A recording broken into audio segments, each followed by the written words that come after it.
ટેકનોલોજીનો સદુપયોગ કરવામાં આવે તો માનવજાત માટે વરદાન સાબિત થઈ શકે છે। આવું જ એક ઉદાહરણ સામે આવ્યું છે વડોદરા જિલ્લાના હાલોલ પંથકમાંથી। અહીં એમરજન્સી કેસમાં ડ્રોનની મદદથી બ્લડની સપ્લાય કરવામાં આવતા અનેક લોકો મોતના મુખમાં જતા બચી ગયા છે। આ નવતર અભિગમ લોકોના જીવ બચાવવામાં અક્ષિત સાબિત થઈ શકે છે।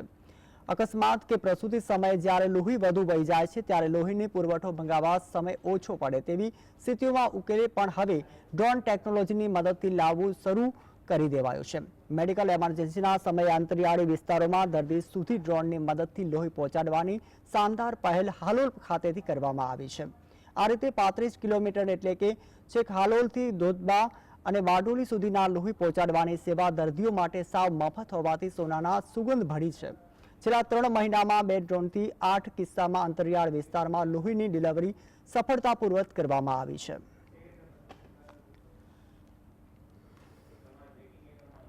તો ધોધબા જાંબુગોડા અથવા તો હાલોલના અંતરિયાળી વિસ્તારોમાં એમરજન્સી સ્થિતિમાં લોહી પહોંચાડવામાં સમય વેડફાઈ જાય છે, જેથી દર્દીના જીવ પણ જોખમમાં આવી શકે છે।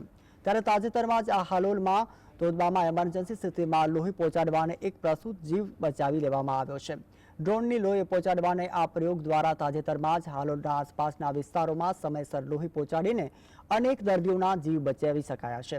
ત્યારે હાલોલમાં આ પ્રયોગ સફળ થતા દેશના બીજા શહેરોમાં પણ આવી જ વ્યવસ્થા ઊભી કરાશે। લોહી વહી બહુ આવતું હતું એટલે પછી હોસ્પિટલ આવી એટલે પછી સરે કીધું કે લોહી બહુ વહી ગયું છે એમ, એટલે લોહીના બોટલ ચડાવવા પડશે એમ। એટલે મારા ઘરેથી હાલોલ ગયા લોહી લેવા માટે, એટલે ડ્રોન દ્વારા 20 કે 25 મિનિટમાં લોહી આવ્યું હતું। લોહી ચડાવ્યા પછી મારી જિંદગી બચી છે એમ।